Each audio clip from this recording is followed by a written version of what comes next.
ਨਵਜੋਤ ਸਿੰਘ ਸਿੱਧੂ ਨੇ ਅਕਾਲੀ ਦਲ ਨੂੰ ਲਲਕਾਰਿਆ, ਕਿਹਾ ਮੈਂ ਪਿੱਛੇ ਰਹੂੰਗਾ। ਅਕਾਲੀ ਦਲ ਅੱਗੇ ਚੱਲੇ ਅਤੇ ਲਾਂਘੇ ਦੀ ਮੰਗ ਨੂੰ ਲੈ ਕੇ ਸਰਕਾਰ ਦਾ ਕਰੇ ਵਿਰੋਧ। ਨਵਜੋਤ ਸਿੰਘ ਸਿੱਧੂ ਨੇ ਇਹ ਵੀ ਕਿਹਾ ਕਿ ਅਕਾਲੀ ਦਲ ਲਾਂਘਾ ਖੁੱਲ੍ਹਣ ਦਾ ਵਿਰੋਧ ਕਰ ਰਿਹਾ ਹੈ। ਅਕਾਲੀ ਦਲ ਨਹੀਂ ਚਾਹੁੰਦਾ ਕਿ ਕਰਤਾਰਪੁਰ ਦਾ ਲਾਂਘਾ ਖੁੱਲੇ।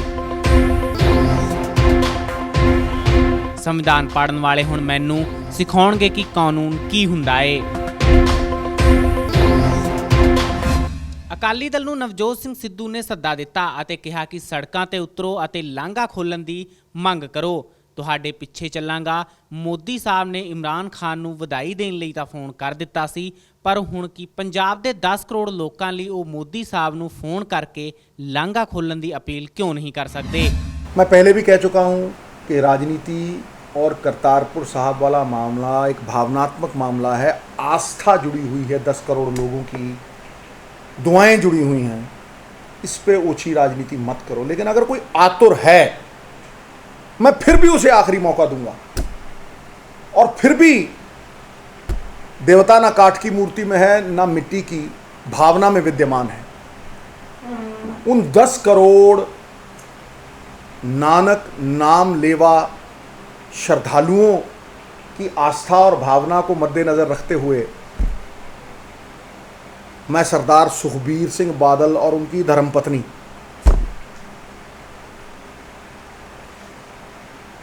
उनको आह्वान करता हूं कि वो सड़क पे उतरें, लीड लें और प्रधानमंत्री जी को बोलें कि जैसे उन्होंने बधाई का फ़ोन दिया था इमरान खान साहब को, वो उनसे फ़ोन करवाएं कि करतारपुर साहब का लांघा खोला जाए। मैं उनके पीछे चलने के लिए तैयार हूं।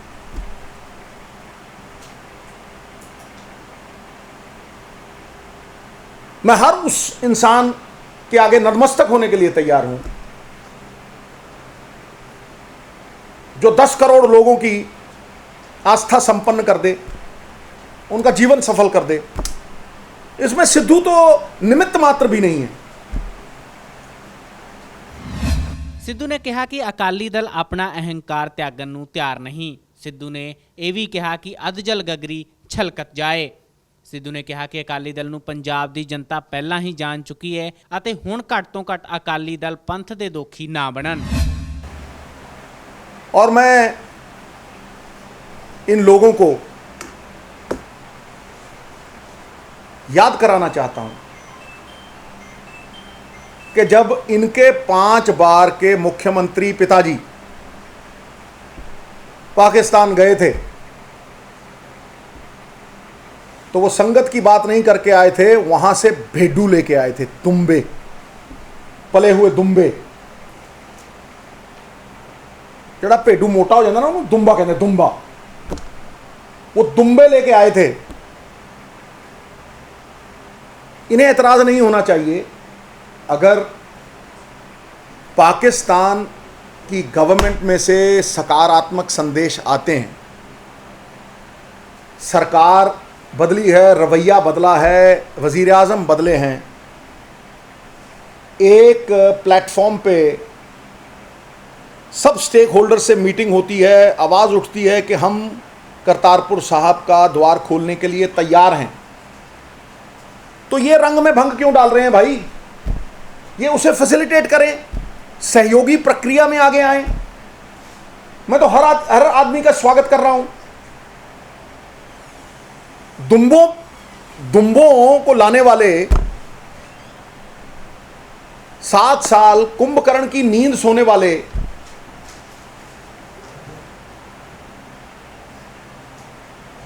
संविधान फाड़ने वाले आज मुझे देशभक्ति सिखाएंगे। मेरी जिंदगी प्रमाण है मैं क्या हूं। लेकिन फिर भी मैं पीछे रहने के लिए तैयार हूं। और मैं कहता हूं सरदार सुखबीर सिंह बादल आ गया और मोदी साहब ने जिन्होंने बधाई के लिए फोन किया था उनसे 10 करोड़ नानक नाम लेवा श्रद्धालुओं के लिए फोन करवा, लांघा खुलवा, तू ना इधर उधर की बात कर, बता के लांगा क्यों नहीं खुला, बता के तेरा बाबा दुम्बे क्यों लेके आया। मैं फिर झुकने के लिए तैयार हूं, मैं फिर पीछे चलने के लिए तैयार हूं, लेकिन यह भारत सरकार की ड्यूटी बनती है कि वो इन 10 करोड़ श्रद्धालुओं के लिए एक फॉर्मल रिक्वेस्ट भेजें, क्योंकि जाना हमने है उधर। ये धरती जिस पे हम जाना चाहते हैं, ये पाकिस्तान के दायरे में है। 4 किलोमीटर हमने उधर जाना है, तो भाई पहल हमें करनी होगी। इसमें काहे की ईगो? बाबा नानक सारे जहान के हैं,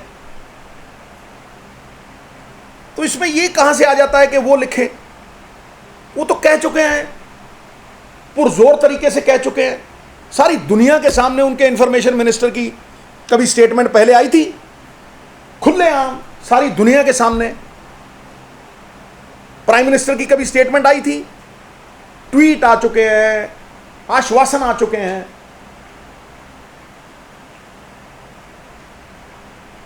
बहुत देर कर दी मेहरबान आते आते,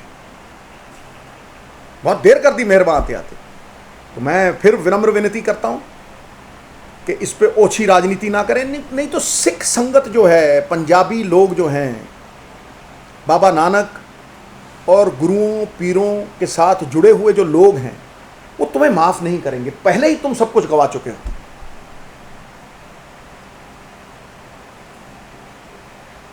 और सिखिज्म यूनिवर्सल ब्रदरहुड पे खड़ा है। मानस की जात सब है, एक है पहचान वो। ये तुम्हारा पेटेंट नहीं है, ये तुम्हारा कॉपीराइट नहीं है, ये सबका अधिकार है।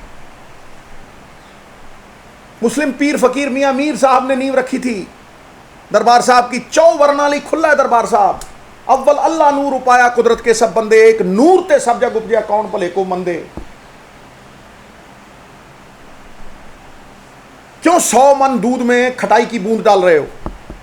सकारात्मक तरीके से, सकारात्मक तरीके से बी फैसिलिटेटर्स।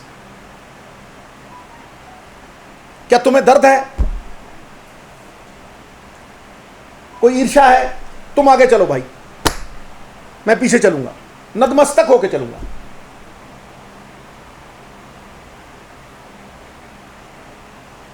ये तुम्हारा अहंकार तुम्हें छोड़ने को तैयार नहीं है। तुम्हें लोगों ने 13 सीटें जिताई, तुम ऑपोजिशन नहीं हो लीडर के, फिर भी तुम अपने अहंकार को छोड़ने के लिए तैयार नहीं हो। अधजल अधजल गगरी चुप्पे जाए, अधजल गगरी, अधजल गगरी बोले जाए, भरी गगरिया चुप्पे जाए। जितनी गागर भरी हुई होती है उतनी आवाज कम आती है, और जितनी खाली होती है उतना शोर मचाती है। समझे? तो ये शोर मत मचाओ भाई, चुपचाप इस यज्ञ में आहुति दो, इस महान कार्य में अपना समर्थन दो। नहीं तो ये संगत तुम्हें माफ नहीं करेगी। गुरु घर के दोखी तो पहले ही बन चुके हो।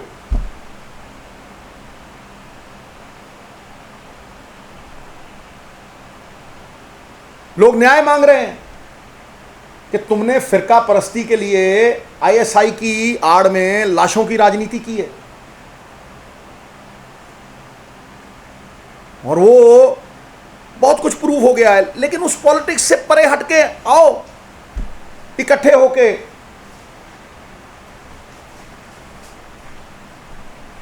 इस लांघे की बात करें, एकजुट होके, एक मुठ होके इस लांघे की बात करें। मैं पीछे तरने के लिए तैयार हूं, मैं झुकने के लिए तैयार हूं।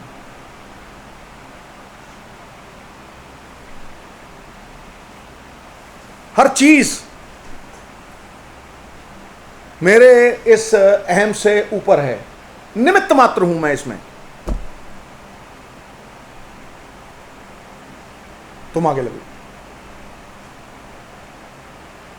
लेकिन ये तो कहो कि चिट्ठी चिट्ठी लिखवाओगे, ये तो कहो फोन करवाओगे। क्यों इधर उधर की बात करते हो? क्यों इस इशू को डिफ्लेक्ट करने की बात करते हो? सीधी बात करो ना। बाबा जी के लांघे की बात करो, उसमें तुम्हारी क्या कंट्रीब्यूशन होगी उसकी बात करो। मैं स्वागत करूंगा। धन्यवाद साहब। कोई सवाल हो तो।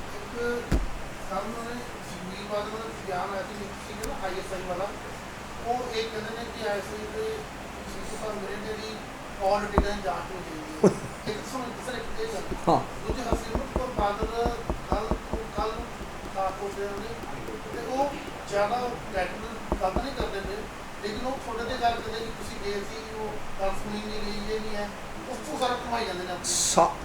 ਇਹ ਰੈਲੇਵੈਂਟ ਚੀਜ਼ਾਂ ਨੇ।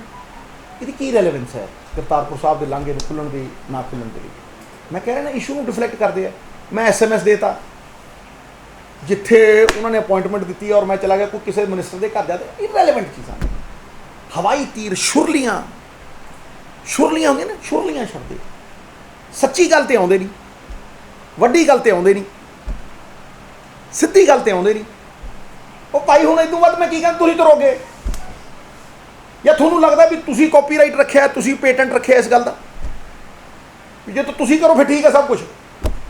ਜੇ ਕੋਈ ਹੋਰ ਪੰਜਾਬੀ ਇਸ ਬਾਰੇ ਗੱਲ ਕਰੇ ਤਾਂ ਤੁਹਾਨੂੰ ਪੀੜ ਹੁੰਦੀ ਹੈ। ਜਾਂ ਇਹ ਕਹੋ ਕਿ ਕੋਈ ਆਪਣੇ ਲਈ ਹੈ, ਇਹ ਸਿੱਖ ਸੰਗਤਾਂ ਦੇ ਲਈ ਹੈ। ਭਾਈ ਹਿੰਦੁਸਤਾਨ ਦੀ ਗੌਰਮੈਂਟ ਨੂੰ ਕੀ ਇਤਰਾਜ਼ ਹੈ? ਉਧਰੋਂ ਇੰਨੀ ਵਾਰ ਕਹਿਤਾ, ਇਤਰਾਜ਼ ਹੈ ਯਾਰ, ਅਸੀਂ ਉਧਰ ਜਾਣਾ ਹੈ, ਉਹਨਾਂ ਦੇ ਏਰੀਏ 'ਚ ਜਾਣਾ ਹੈ, ਇੱਕ ਵਾਰ ਕਹਿ ਦੇ। मैं तो विनम्र विनती की है ना। समझे? थैंक यू भाई। मेरे दो सवाल हैं। बोलिए जी। एक पहला सवाल है जी, कल सुषमा जी ने जो लैटर जारी किया ਉਹਦੇ 'ਚ ਇਹ ਹੈ ਕਿ 1974 ਦੀ ਜਿਹੜੀ ਟ੍ਰੀਟੀ ਸਾਡੇ ਨਾਲ ਆਲਰੇਡੀ ਹੈ, ਉਹਨੂੰ ਵੀ ਨਹੀਂ ਪਾਕਿਸਤਾਨ ਮੰਨਦਾ। एक मिनट यार छोटू जी, मैं सरकार कितनी देर हुई है बदले? ਇਹ ਤਾਂ ਹੁਣੇ ਜੁਮਾ 30 दिन च। जो 20 ਦਿਨਾਂ 'ਚ 25 ਦਿਨਾਂ 'ਚ ਹੋਇਆ ਉਹ 70 ਸਾਲਾਂ 'ਚ ਹੋਇਆ। ਕਦੇ ਕਿਸੇ ਪ੍ਰਾਈਮ ਮਿਨਿਸਟਰ ਦਾ ਕਿਸੇ ਇੰਡੀਵਿਜੂਅਲੀ ਟਵੀਟ ਆਇਆ? ਕਦੇ ਕਿਸੇ ਇਨਫੋਰਮੇਸ਼ਨ ਮਿਨਿਸਟਰ ਨੇ ਉੱਠ ਕੇ ਕਿਹਾ ਵੀ ਅਸੀਂ ਲਾਂਘਾ ਬਿਨਾਂ ਵੀਜ਼ਿਆਂ ਦੇ ਖੋਲ੍ਹਣ ਨੂੰ ਤਿਆਰ ਹਾਂ? ਹਾਂਜੀ, ਕਦੇ ਕਿ ਫੌਜ ਦੇ ਜਰਨੈਲ ਨੇ ਕਿਹਾ ਵੀ ਵੀ ਵਾਂਟ ਪੀਸ? ਮੈਂ ਕਹਾਂ ਇਸ ਗੱਲ ਦਾ, ਵੀ ਵਾਂਟ ਪੀਸ ਨਾਲ ਟਿਕਾ ਕੇ ਵੀ ਲਾਂਘਾ ਖੋਲ੍ਹਣ ਨੂੰ ਤਿਆਰ ਆ। ਭਾਈ ਇਹ ਲਾਂਘਾ ਅਮਨ ਮਾਨ ਦਾ ਰਸਤਾ ਬਣਨ ਨੂੰ ਤਿਆਰ ਹੈ। ਇਹ ਬਾਬੇ ਨਾਨਕ ਸਭ ਸਾਂਝੇ ਹੈ। ਬਾਬੇ ਨਾਨਕ ਦੇ ਨਾਲ ਸਾਰਾ ਜਹਾਨ ਜੁੜਿਆ ਹੈ। ਸੋ ਭਾਈ ਜਿਹੜਾ 20 ਦਿਨਾਂ ਦੇ ਵਿੱਚ ਹੋਇਆ ਹੈ, ਤੁਸੀਂ ਇਹ ਕਿਉਂ ਚਾਹੁੰਦੇ ਹੋ ਕਿ ਉਹੀ ਲਿਖਣ ਜਾਣਾ ਅਸੀਂ ਹੈ, ਰਸਤਾ ਸਾਡਾ ਹੈ, ਉੱਧਰ ਗੁਰਦੁਆਰਾ ਹੈ? ਇਹਦੇ 'ਚ ਕੀ ਆਪੱਤੀ ਹੈ? ਕਿਸੇ ਨੂੰ ਕੀ ਆਪੱਤੀ ਹੋ ਸਕਦੀ ਹੈ? ਮਹਾਰਾਜ 10 ਕਰੋੜ ਲੋਕਾਂ ਲਈ ਡਿਊਟੀ ਬਾਉਂਡ ਹੈ ਸਰਕਾਰ ਵੀ 10 ਕਰੋੜ ਲੋਕਾਂ ਦੇ ਲਈ ਇੰਨਾ। ਮੈਂ ਐ ਹੱਥ ਜੋੜ ਕੇ ਵਿਨਮਰ ਬੇਨਤੀ ਕਰਕੇ ਆਇਆ। ਉਹਨਾਂ ਨੇ ਕਿਹਾ, ਫਿਰ ਇਹ ਦੱਸੋ ਇਹਦੇ 'ਚ ਰੰਗ 'ਚ ਭੰਗ ਕਿਉਂ ਪਾ ਰਹੇ? ਮੈਨੂੰ ਇੱਕ ਗੱਲ ਦੱਸੋ ਕਿ ਅਗਰ ਚਿੱਠੀ ਉਹ ਲਿਖਣੀ ਹੈ ਤੇ ਉਹ ਡਰਾਫਟ ਦੀ ਮੈਂ ਵੇਟ ਕਰ ਰਿਹਾ ਭਾਈ, ਉੱਥੇ ਕੀ ਇਹਨਾਂ ਦਾ ਆਪਸ ਦੇ ਵਿੱਚ ਜਿੰਨੀਆਂ ਮਰਜ਼ੀ 1000 ਚਿੱਠੀਆਂ ਲਿਖਣ, ਮੈਨੂੰ ਕੀ ਹੈ ਉਹਦੇ 'ਚ? I am nobody to say. ਔਰ ਮਤਲਬ ਜਿਹੜੇ ਰੋਜ਼ ਮਿਲਦੇ ਆ ਉਹਨੂੰ ਚਿੱਠੀ ਲਿਖਣ ਦੀ ਲੋੜ ਹੈ ਇੱਕ ਦੂਜੇ ਨੂੰ? दूसरा मेरा सवाल एक दूसरा सवाल सर कि कल एक डॉक्यूमेंट रिलीज हुआ है ऑपरेशन नानक घाट, ਉਹਦੇ 'ਚ ਕਿਹਾ ਗਿਆ ਕਿ ਜਨਮ में सिद्धू साहब ISI ट्रैप 'ਚ फंस गए। ਯਾਰ ਮੇਰੀ ਗੱਲ ਨੂੰ ਸੁਣ। ਇੱਕ ਦਿਨ ਮੈਂ ਲਾ ਕੇ ਆਇਆ ਉੱਥੇ। ਪ੍ਰਧਾਨ ਮੰਤਰੀ ਸਾਹਿਬ ਬਗੈਰ ਬੁਲਾਏ ਗਏ ਸੀ। ਮੈਂ ਸਾਰੀਆਂ ਪਰਮਿਸ਼ਨਾਂ ਲੈ ਕੇ ਗਿਆ। ਮੈਂ ਫਿਰ ਵੀ ਉਹਨਾਂ ਦਾ ਸਵਾਗਤ ਕਰਦਾ। ਇੱਕ ਪਰਮਿਸ਼ਨ ਇਹਨਾਂ ਕੋਲੋਂ ਲੈ ਕੇ ਗਿਆ। ਇੱਕ ਦਿਨ ਉੱਥੇ ਰਿਹਾ। ਜਿੱਥੇ ਗਿਆ ਉੱਥੇ ਸਵੇਰਿੰਗ ਇਨ ਸੈਰੇਮਨੀ ਹੋ ਰਹੀ ਸੀ। ਸਵੇਰਿੰਗ ਇਨ ਸੈਰੇਮਨੀ ਤੋਂ ਬਾਅਦ ਕਿਤੇ ਗਿਆ ਨਹੀਂ, ਉੱਥੋਂ ਸਿੱਧਾ ਇੱਥੇ ਆ ਗਿਆ। ਇਹਨਾਂ ਦੇ ਢਿੱਡ ਪੀੜ ਕਿਉਂ ਹੁੰਦੀ ਹੈ? ਮੈਨੂੰ ਸਮਝਾਉਣ ਤੇ ਸਹੀ। ਕੀ ਹੋ ਗਿਆ ਇਹ ਜਿਹਾ ਹੈ ਵੀ ਤੁਸੀਂ ਕੁੰਭ ਕਰਨ ਵਾਂਗੂ 7 ਸਾਲ ਸੁੱਤੇ ਰਹੇ? Jealousy is the jaundice of the soul. ਇਹ ਮਤਲਬ ਹੈਰਾਨ ਆ ਮੈਂ ਯਾਰ ਇਹਨਾਂ ਗੱਲਾਂ ਦੇ ਉੱਤੇ। ਗੱਲ ਸਿੱਧੀ ਕਰ ਵੀ ਤੂੰ ਖਿਲਾਉਣ ਦੇ ਲਈ ਕੀ ਪ੍ਰਯਾਸ ਕਰੇਗਾ। ਮੈਂ ਤੇਰੇ ਪਿੱਛੇ ਤੁਰਨ ਨੂੰ ਤਿਆਰ ਹਾਂ, ਮੈਂ ਤੇਰੇ ਅੱਗੇ ਨਤਮਸਤਕ ਹੋਣ ਨੂੰ ਤਿਆਰ ਹਾਂ। ਮੇਰੀ ਕੋਈ ਈਗੋ ਨਹੀਂ ਇਹਦੇ 'ਚ। ਮੇਰੀ ਮੈਂ ਮੁੱਕੀ ਫਿਰ ਤੂੰ ਹੀ ਤੂੰ। ਤੇ ਜੇ ਜ਼ਰੀਆ ਬਾਬਾ ਨਾਨਕ ਬਣਾਉਣ ਵਾਲਾ ਹੈ ਤੇ ਤੂੰ, ਤੇਰੀ ਕੀ ਔਕਾਤ ਹੈ ਉਹਦੇ ਅੱਗੇ? ਤੂੰ ਬਣ ਲੈਂਦਾ। ਤੇਰਾ ਪਾਪਾ ਦੁੰਬੇ ਲੈ ਕੇ ਆਇਆ, ਦਿਖਾਓ ਪਾਸਪੋਰਟ ਤੇ ਦੁੰਬਿਆਂ ਦੀ ਐਂਟਰੀ ਦਿਖਾਓ। ਤੁਹਾਨੂੰ ਲੱਗਦਾ ਹੈ ਕਿ ਅਗਰ ਤੁਸੀਂ ਗੱਲ ਚੱਕੀ ਔਰ ਉਹਨਾਂ ਨੇ ਤੁਸੀਂ ਤੇ ਜੇ ਵੀ ਉਹਨਾਂ ਗੱਲ ਮੰਨੀ ਇਲਾਕੇ ਬਾਰੇ, ਉਸ ਤੋਂ ਬਾਅਦ ਕੁਛ ਲੱਗਦਾ ਬੀਜੇਪੀ ਵਾਲੇ ਜਿਹੜੇ ਹੈਗੇ ਨੇ ਔਰ ਇਹ ਕੁਛ ਸਭ ਕਿ ਕੁਛ ਨਾ ਕੁਛ ਕਿਤੇ ਰਾਹ ਨਹੀਂ ਲੱਗਦੀ, ਕਿਤੇ ਕ੍ਰੈਡਿਟ ਸਿੱਧੂ ਨਾ ਲੈ ਜੇ ਕਿਤੇ ਕਿਤੇ ਨਾ ਕਿਤੇ ਲੱਗਦਾ ਬਈ ਮੇਰੀ ਗੱਲ ਨੂੰ ਸੁਣੋ, ਮੇਰੀ ਇੱਕ ਗੱਲ ਨੂੰ ਸੁਣੋ। ਤੁਸੀਂ ਬੜੀ ਵਧੀਆ ਸਵਾਲ ਪੁੱਛਿਆ ਹੈ, ਤੁਸੀਂ ਸਵਾਲ 'ਚ ਹੀ ਉੱਤਰ ਦੇ ਦਿੱਤਾ। ਮੈਂ ਹੁਣ ਕੀ ਕਹਾਂ ਤੁਹਾਨੂੰ, ਤੁਸੀਂ ਸਵਾਲ 'ਚ ਹੀ ਉੱਤਰ ਦੇ ਦਿੱਤਾ, ਗੱਲ ਨੂੰ ਸਮਝ ਨਹੀਂ। ਮੇਰੇ ਮੂੰਹ ਦੇ ਵਿੱਚ ਇੱਕ ਸਕਾਰਾਤਮਕ ਇੱਕ ਪ੍ਰਣਾਲੀ ਹੈ ਜਿਹੜੀ ਕਿ 10 ਕਰੋੜ ਲੋਕਾਂ ਦੇ ਲਈ ਵਿਨਤੀ ਕਰਦੀ ਹੈ, ਜਿਹੜੀ 10 ਕਰੋੜ ਲੋਕਾਂ ਦੇ ਲਈ ਝੁਕਦੀ ਹੈ, ਜਿਹੜੀ ਆਪਣੇ ਲਈ ਕੁਛ ਨਹੀਂ ਮੰਗਦੀ, ਜਿਹੜੀ ਪਿੱਛੇ ਤੁਰਨ ਨੂੰ ਤਿਆਰ ਹੈ, ਜਿਹੜੀ ਸਿਰਫ ਇੱਕ ਗੱਲ ਨੂੰ ਮੰਨਦੀ ਹੈ ਕਿ ਭਾਈ ਜੀਵਨ ਸਫਲ ਹੋਊ ਜੇ ਸਾਫਾ ਲੱਗੂ ਉਸ ਦਰ 'ਤੇ, ਔਰ ਸਾਰਿਆਂ ਨੂੰ ਜਿਹੜੇ ਅੱਖਾਂ ਭਰ ਕੇ ਜਾਂਦੇ ਆ ਉਹ ਸਭ ਨੂੰ ਮਿਲੂ। ਇਹ ਜਿਹੇ 'ਚ ਸਰਬੱਤ ਦਾ ਭਲਾ ਹੈ। ਤੁਸੀਂ ਸਰਬੱਤ ਦੇ ਭਲੇ ਤੋਂ ਵੀ ਉੱਚੇ ਹੋ ਗਏ। ਤੁਹਾਨੂੰ ਹਰ ਚੀਜ਼ ਆਪਣੇ ਲਈ ਚਾਹੀਦੀ ਹੈ।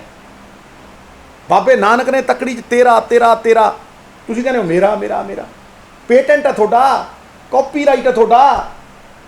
ਭਾਈ ਕੀ ਕਹਿ ਰਿਹਾ ਮੈਂ ਵੀ ਭਾਈ ਚਿੱਠੀ ਲਿਖਾ ਦਿਓ, ਇੱਕ ਉਹਨੂੰ ਰਿਲੀਜ਼ ਕਰਾ ਦਿਓ। ਇਹਦੇ 'ਚ ਕਿੱਡੀ ਕੁ ਗੱਲ ਹੈ, ਦੱਸੋ ਕਿੱਡੀ ਕੁ ਗੱਲ ਹੈ। ਤੁਸੀਂ ਇੱਕ ਚਿੱਠੀ ਲਿਖੋ, ਫਿਰ ਦੇਖਦੇ ਹਾਂ ਆਪਾਂ। वो तो पहले ही मतलब उस तरफ से तो पहले ही सब कुछ आ चुका है। और जफ्फी है भाई, मैं 5000 जफ्फियां पाना, जफ्फी कोई कॉन्स्पिरेसी नहीं, जफ्फी कोई रफाइल डील नहीं, और जफ्फी कोई डीजीपी से बातचीत नहीं, और जफ्फी कोई सिखों पे गुरसिखों पे साधी हुई गोलियां नहीं।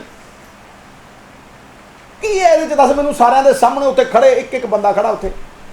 ਹੁਣ ਤੁਸੀਂ ਫੇਰ ਚੁੱਕਣ ਲੱਗੇ, ਐਡਾ ਇੰਪੋਰਟੈਂਟ ਹੋ ਗਿਆ ਸਿੱਧੂ ਵੀ ਡਿਫੈਂਸ ਮਿਨਿਸਟਰ ਬੋਲੇ। ਦੱਸੋ ਯਾਰ, ਹੱਦ ਹੋ ਗਈ। ਨਹੀਂ ਮੇਰੀ ਗੱਲ ਨੂੰ ਸੁਣੋ, ਮੈਂ ਤੇ ਇੱਕੋ ਗੱਲ ਕਹਿਣਾ, ਵੀ ਇਸ ਚੰਗੇ ਕੰਮ 'ਚ ਹਿੱਸੇਦਾਰ ਬਣੋ, ਭਾਗੀਦਾਰ ਬਣੋ। ਹਾਂਜੀ, ਕਿਉਂ ਕੜੀ 'ਚ ਕੋਲਾ ਬਣ ਰਹੇ ਹੋ? ਭਾਈ ਤੁਸੀਂ ਭਾਗੀਦਾਰ ਬਣੋ, ਤੁਸੀਂ ਚਿੱਠੀ ਲਿਖ ਦਿਓ, ਤੁਸੀਂ ਆਪਣੇ ਵੱਲੋਂ ਫੋਨ, ਮੈਂ ਕਹਿੰਦਾ ਫੋਨ ਕਰਾਉਣ, ਜਾਂ ਤੁਹਾਡਾ ਕੰਮ ਹੀ ਇਹ ਹੈ ਵੀ ਤੁਸੀਂ ISI ਦਾ ਨਾਮ ਲੈ ਕੇ ਉਹਦੀ ਆੜ ਦੇ ਵਿੱਚ ਬਹੁਤ ਕੁਝ ਕਰਦੇ ਹੋ। ਇਹ ਤੇ press conference Aam Aadmi party ਨੇ ਕੀਤੀ ਇਲੈਕਸ਼ਨ ਆਉਣ ਤੋਂ ਪਹਿਲਾਂ, ਇਹ ਮਾਹੌਲ ਖਰਾਬ ਕਰਦੇ ਜਦੋਂ ਉਦੋਂ ਆ ਨਾ ਲੈਂਦੇ। ਦੇਖੋ ਹੁਣ ਇਹ ਕਲੀਅਰ ਹੋ ਗਿਆ ਵੀ ਫਿਰਕੂ ਗੱਲਾਂ ਕਰਨ ਵਾਲਿਆਂ ਦਾ ਉਹ ਚੱਲਣਾ ਨਹੀਂ, ਸਮਝੇ ਨਹੀਂ? ਇਹਨਾਂ ਦੇ ਖਿਲਾਫ ਸਿੱਖ ਖੜੇ ਹੈ ਔਰ ਇਹਨਾਂ ਦੀਆਂ ਕਰਤੂਤਾਂ ਕਰਕੇ, ਕੁਕਰਮਾਂ ਕਰਕੇ ਖੜੇ ਹੈ, ਠੀਕ ਹੈ ਕਿ ਨਹੀਂ? ਅਸੀਂ ਤਾਂ ਨਹੀਂ ਕੀਤੀਆਂ ਉਹ। ਤੇ ਭਾਈ ਇਹ ਇੱਕ ਕੌਮ ਲਈ ਵੱਡਾ ਕੰਮ ਹੈ, ਇਹਦੇ 'ਚ ਤਾਂ ਪੁੰਨ ਖੱਟ ਲਓ, ਇਹਦੇ 'ਚ ਤਾਂ ਸਹਿਯੋਗੀ ਹੋ ਜਾਓ। ਤੁਸੀਂ ਇਹਦੇ 'ਚ ਵੀ 100 ਮਣ ਦੁੱਧ 'ਚ ਖੱਟਾ ਪਾਉਂਦੇ ਹੋ, ਤੁਸੀਂ ਇਹਦੇ 'ਚ ਕੜੀ 'ਚ ਕੋਲਾ ਪਾਉਂਦੇ ਹੋ, ਰੰਗ 'ਚ ਭੰਗ ਪਾਉਂਦੇ ਹੋ। So I think that is enough. हाँ अरे यार हाँ, ये देखो ये कितनी बड़ी बात आपने बोली, कितनी बड़ी बात बोली भैया। जब भारत पाकिस्तान का मैच होगा तो मत मिलाओ हाथ, तो वहां हाथ मिलाओगे कि नहीं मिलाओगे?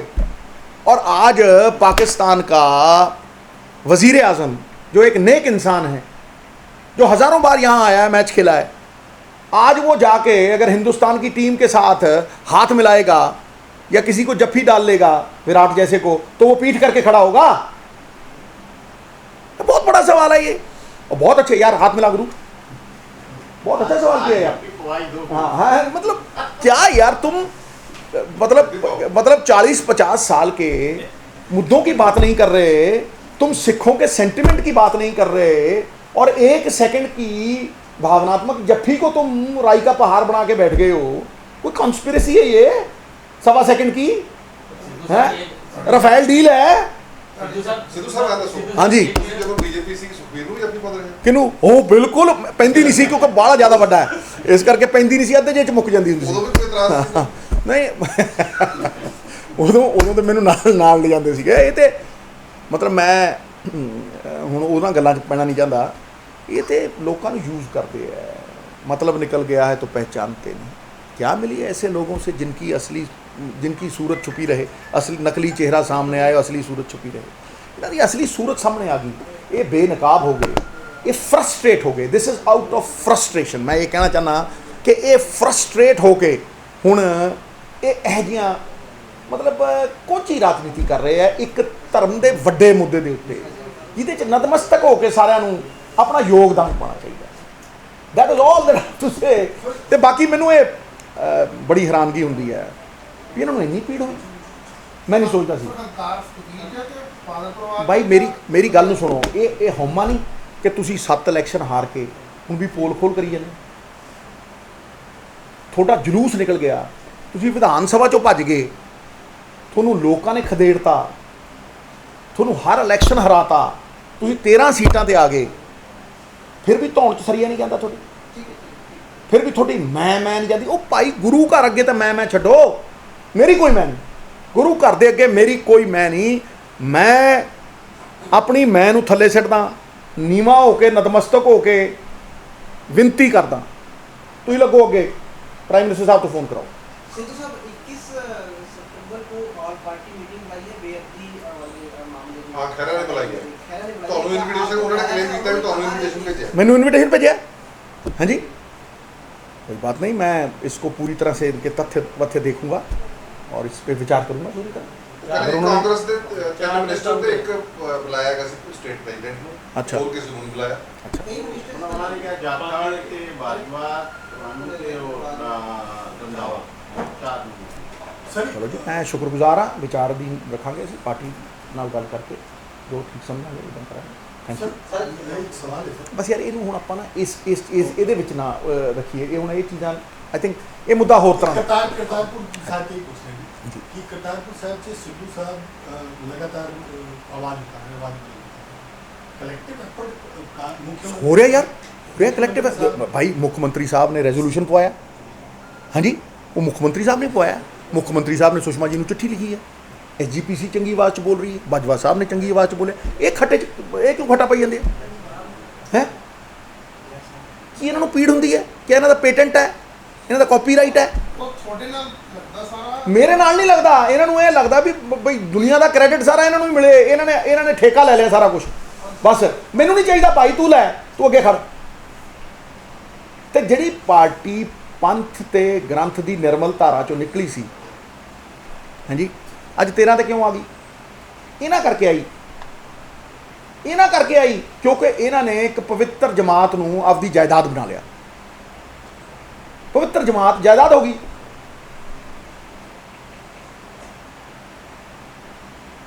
ਜਿੱਥੇ ਕੋਈ ਗੱਲ ਚੰਗੀ ਹੋਵੇ ਉਦੋਂ ਆਪ ਬੈਠਦੇ ਆ, ਤੇ ਜਿੱਥੇ ਛਿੱਤਰ ਖਾਣ ਦੀ ਗੱਲ ਹੋਵੇ ਚੱਲ ਜੀ ਕੇ ਅੱਗੇ ਚਲੋ। ਬ੍ਰਹਮਪੁਰਾ ਸਾਹਿਬ ਤਾਂ ਨੀਲੀ ਪੱਗ ਬੰਨਣੀ ਬੰਦ ਕਰਕੇ ਉਹ ਤਾਂ ਪਿੰਕ ਬੰਨ੍ਹਦੇ ਆ। ਚੱਕਦੇ ਟੀਵੀ ਨਾਲ ਜੁੜੇ ਰਹਿਣ ਲਈ ਸਾਡਾ ਚੈਨਲ ਸਬਸਕ੍ਰਾਈਬ ਕਰੋ। ਵੀਡੀਓ ਸਭ ਤੋਂ ਪਹਿਲਾਂ ਦੇਖਣ ਲਈ ਬੈਲ ਆਈਕਨ ਤੇ ਕਲਿੱਕ ਕਰਨਾ ਨਾ ਭੁੱਲਿਓ।